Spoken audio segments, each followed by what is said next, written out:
So I know you've called yourself a jump scare guy. And Big jump time. scares sometimes get a bad reputation. I don't like that. I want one do with crafting a good jump scare, but then I also want one do not when crafting a good jump scare. Okay, so I think crafting a good jump scare is about understanding what the audience is expecting from you. So putting the audience in a situation where they feel like they know the roadmap of how you're going to get there. It's like having the bad version would be somebody opening a mirror cupboard and then closing it and someone's behind them. It's amazing how kind of like how much of an understanding audiences have of the language of horror. If you pan the camera away and then you pan it back, they're going to expect someone to be there. Like playing with a familiar rhythm and then playing the offbeat, going a bit too early or going a bit too late, or playing a scene in the daytime where the audience there's a kind of the code of conduct says, oh, I'm safe in the daytime when these characters are sitting having a cup of tea, and then suddenly there's a red demon behind, things like that. James Wan is amazing at doing this. He knows. Insidious is filled with them. And that, most of them are so great. So I think that's the do, and then the don't is, well, don't do anything that's familiar. Don't just like the worst thing, and this is the biggest testament to how great our producers were on this. Don't try and turn something that wasn't designed as a jump scare into a jump scare. Somebody opening a door and entering a room really fast, don't put a big musical stab on that and pretend it's a jump scare, because it'll never work. Oh, that's so true. That happens a lot. So much. And you see it so much in movies that are like, have clearly been re-edited or taken out of a director's hands. They just don't understand the language of horror. This is very specific, but do you have an absolute favorite jump scare? Like the first one that you saw that really made you appreciate it as a craft and kind of set a template for you? I don't know if it's my favorite, but the one that I remember just being really electrified by was the scene where she's watching TV in Conjuring 2.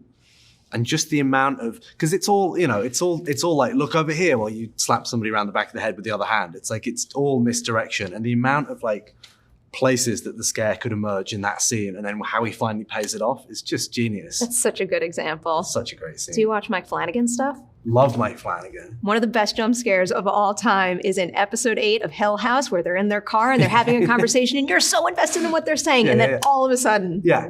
I've never jumped that much in my life. That was one of the ones we referenced for our smash through the door jump scare. That is a good jump scare. Yeah. A+ jump scare right there. Thank you very much. You brought up the studio, and I know you said that they gave you a whole lot of leeway, and that creative freedom came as a pleasant surprise because, a lot of people assume that when you are making a studio horror film, there are certain like studio gods that you need to appease. Going into filming, which particular scene or thing that you wanted to do in the movie, did you think they were going to say, no, you can't do that, and then it surprised you that you were allowed to have that creative freedom with that? Well, two things. I mean, we decided very shortly before we started shooting that this was a PG-13 movie, which of course it should be, but I still kicked off a bit. And I was afraid the opening would be softened, where we go very hard, very quickly with a scare scene at the beginning of the movie, which I never thought would get past the MPAA. And there's a scene where Vivien Sawyer is attacked for the first time. That culminates in a very violent thing that happens between her and a TV, that I was afraid they would start cutting into that, because that was designed and conceived, and we spent so long working that one take that ends with this moment of violence that I never thought would have. And then also I just thought they'd tell me to cut all the boring character stuff. I never thought that we'd be able to have a 5-minute scene of just Sophie and Chris sat on the bed talking but not really talking about the mum, and just how understated they both are in that scene. It's such a quiet moment that you wouldn't expect in a movie like this. The scares aren't scary without the quiet moments. Exactly, and they got that. Yeah, one doesn't work without the other. Just because I'm curious, and again, I think PG-13 was the right way to go, and you really do the absolute most in terms of making things feel like R-rated scares, even though you have that rating. If they had said, okay, make an R-rated Boogeyman, what would have been different? Oh, the characters just would have sworn a lot more. And no, there was a scene with the I don't know how spoilery we're getting, but there's a scene where there's a broken bone that we don't see in the movie. Okay. That initially I wanted it to be like The Descent, where you see that glint of bone popping out, but it probably would have been too much. You are filled with good references. Yeah. You said them during the Q&A the other night too. They were just like, it was a laundry list of titles that I'm like, yes. In my office, we had movies just running in the background. I had a stack of DVDs and Blu-rays, references for the film, and they'd just be playing. So even if we were doing a meeting about something else, people would just be absorbing these movies through osmosis. Do you have a horror movie that you rewatch the most? Like one you know every single line of dialogue to? Yeah, probably Evil Dead 2. Oh, it's a good It's choice. just the best. That's a good choice. It's a good time for horror right now between this and Evil Dead Rise. It makes me happy. Yeah, big time.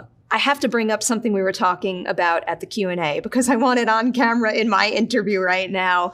The lightsaber switch. Oh, yeah. So can you, just so everyone has the necessary Sure. background, can you talk us through the decision to switch the lightsaber to the moonball? Yeah, so originally the script was written with Sawyer's character having a knockoff lightsaber that she would hug in bed that would then fritz out during the scene that then became the moonball scene. And we literally, our office was filled with different lightsaber toys because we had to find the perfect lightsaber. So we were constantly having frustrated lightsaber battles during prep. Then Disney,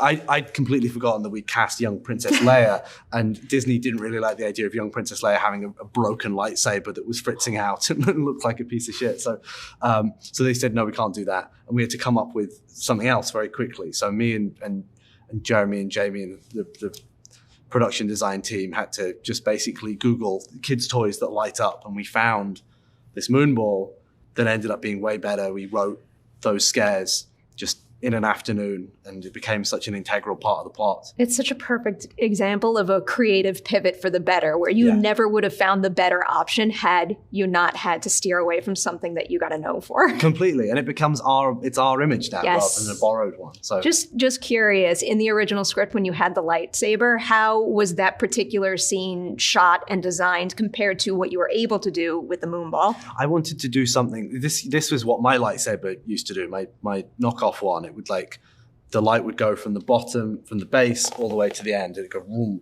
And I had this idea of it almost being like the beam of a lighthouse. So she'd be pointing it down the hall, and it would go all the way up to the end of the hall, and then it would go dark again, and then it would go up to the. So it kind of had a similar effect of like what you can see and what you can't see. And then the idea was, that it would go light, and you'd see something move at the end of the hall, and then the light would move towards Sawyer, and as that light comes towards Sawyer, you see the creatures actually behind her, which would have been really cool. Really, really cool, but I do think you get a very similar effect from the ball. Yeah. No, the ball works. It's brilliant. And it's your thing now, too, which I love. Exactly. Of all of the in-story lighting that you used, which, other than that, did you find the most challenging to make work within the story and also to photograph, too? Oh, the video game sequence was such a nightmare, making sure that... Because Eli Bourne, our incredible cinematographer, he lights in a very beautifully simple way. Like a lot of the scenes are lit with mostly what you see in shot and then a little bit of help from outside. He's not one of these people that has 600 lights and flags and stuff. He wanted to light that whole scene with the actual video game. So he had this screen linked up to other lights that were also spitting out the same image. So the whole scene was lit with this reflective light, which gives it this beautifully kind of textured look. But it just... Getting that just right was really difficult, and it was a real game that she's playing, and the level that we liked for the light that she's playing, you can only be on that level for about 2 minutes before the sea of red creeps in, which is actually a thing that's in the game. It just happened to work perfectly for us. So we only had a 2-minute window every time. We'd have to play from the beginning of the level to this place, sit her there, roll. And we'd have to finish it before the evil red villain comes and catches up with us. So that scene is exceptional. Yeah. I feel like you two should make another movie together and work on that lighting system and then hone it, make it work, and just use it as an excuse to make another film. Yeah, hell yeah. I want to work with Eli on everything. He's the best. Something else. Hellraiser, right? Hellraiser. That was one of the most recent ones, at least. He did this movie, Super Dark Times, which I love. Yeah, he's very incredible. Talented person there. I wanted to go back to the original draft because I had a question about Will. Yeah. How Will approaches tackling this situation and how he processes it change from that original draft where he was the protagonist to the new draft that we now see in the finished film where he's more a supporting character. I think it was the biggest change was that he was kind of hearing these stories from his kids that there's this creature in the house, and he was being both kind of disbelieving it's all in your head. He was kind of therapizing them. The original draft was playing much more into this thing of the therapist who can't talk about himself. But that was the kind of central drama. And yet he kind of went and still investigated. He went to visit Rita Billings, so I think it was maybe in an insane asylum or something. I can't remember exactly what it was, but he was the thing that was tricky with it is that he was remaining in disbelief throughout the whole movie until the very end, but he was our protagonist. So it was it was like Scully in the X-Files. He would like experience these horrifying things, but still have some rational way out, which was just, there was a lot of interesting stuff that came from it. It was just that tension was really hard to keep going throughout 90 minutes. Understandable. Yeah. Plus Sophie Thatcher is just one heck Plus of a Sophie lead. Thatcher. And Chris Messina is still able to make Will feel like a full person, even though he is in a supporting capacity now. And he gets to do much more emotional stuff now. Now that he's not dealing with the nuts and bolts of the creature stuff. He gets to do these beautifully nuanced scenes to do with the grieving The conversation between the two of them in the bedroom is one of my favorite scenes in the entire film. It's so lovely. Now it's time for my obnoxiously specific movie Bible type questions about your boogeyman. The first thing I want to know is, do you, in this world at least, envision this boogeyman being the only boogeyman, or are there more of its kind doing the same thing to other people in the world? I'd like to think there was only one. It probably doesn't make it's like Santa Claus, it doesn't really make sense, but you want to think there's only one, even though it's impossible that he would be in all the houses at once. It's like, I think this creature, it's the boogeyman. I think if he's got a squadron, it makes him less special. Okay. So with the design of the boogeyman now, I know you were telling us that it has battle scars on it. And we only see those battle scars for like the shortest minute, I think, in the film. But of all the ones that you guys placed, if you could pick one and explore how it got that battle scar, which would you want to do? The ones that I thought that were the most impressive were the fresh wounds from Rita's shotgun blast. I mean, I'd love to be one of those directors that has a story for every single scar and scratch on the boogeyman. And I'm sure the amazing artists at Folks who animated the creature probably do, but I wanted this sense of this creature takes on damage every time you see it, and you can watch it and you can see that it starts out it starts out a bit more bloody and fresh, and then by the end of the movie, it's kind of started to Wolverine itself back together. I'm one of those jerks that when I am able to watch the movie at home, I will pause and examine every single detail of that creature. There's so much for you. So going to the shotgun blast and also their family in general, just for your own head and maybe to talk with Marin and David too,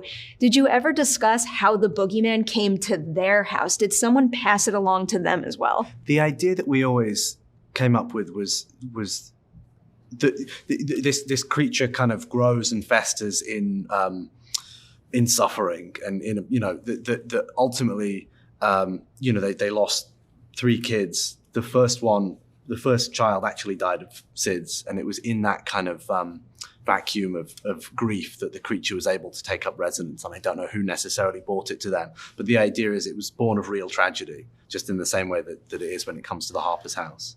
As if tragedy is not hard enough, then you just add to it. Life just kicks you when you're down. Here's another question about a horror trope that people usually pick on that I'm wondering about here. It's the idea where, like, if the boogeyman is in your house, just leave. Do you think it's the type of situation where if they had left that house, the boogeyman would have stayed in the house it infested, or would it have found a way to follow them? No, it follows them. In fact, that was one of the only changes that we made from the first screenings. We added in an extra line for Marin to say, which is it's going to follow you wherever you go. Which, it's one of the great things Insidious has done for us, that once you explain it's not the house, it's the kid. As soon as you like hint at that logic, the audience kind of goes, oh, okay, I get it. It's Insidious. Oh, now I'm so curious. When you went through the test screening process, other than that, what would you say is the best note you got that made you glad you went through that process with the film? I think that was useful. I mean, and again, I was really afraid that the studio were going to say, oh, we've got to add a whole other scene where we see the boogeyman's origin story. But we just added this one line, and that was enough. Nobody asked any questions about the origin of the creature. And then it was just a couple of scares and moments didn't quite land as hard as I knew they could have. And so it was shots here and there to just make sure we had enough build up to get there. Whether it's test screenings or any form of note giving, I'm always very impressed by someone who is able to pinpoint the right notes to apply, but also know when to stick to their own vision. Yeah. It's good. It makes you argue your point and realize why you actually care, what you're invested in, and sometimes the note or the idea is wrong, but the sentiment behind it is right, and that 99% of the case. Well, the evolution this went through was spot on. You landed in a very, very successul place. My God, I love this movie. Congratulations. Thanks so much. I mean it. Jump scare. Yes! This is why I come here for these That needs things. to be louder. That was great. No, what were your notes on that? That was the first time doing it.